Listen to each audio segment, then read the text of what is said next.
Well, it was a busy past week at the State House with the crossover deadline now here. Lawmakers rushed to pass several measures just in time.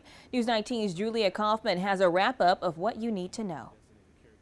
The South Carolina House of Representatives got to work this past week, passing a controversial bill that could ban transgender students from their gender-identified sports team. There are fundamental differences between men and women, and we can't overlook those differences. After nearly 9 hours of debate, the so-called Save Women's Sports Act passed 80-24. But other conservative efforts like censoring certain classroom topics and abortion-related measures died at the crossover deadline.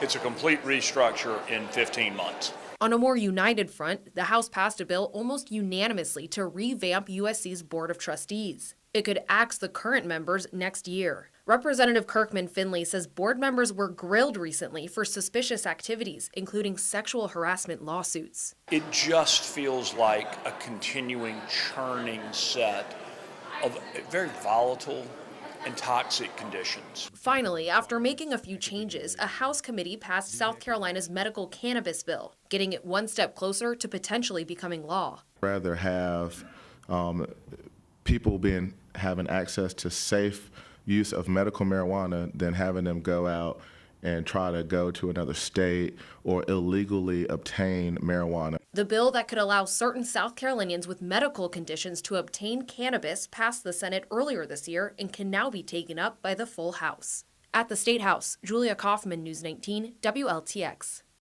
Well, the House is out on Easter break next week, but the Senate returns on Tuesday.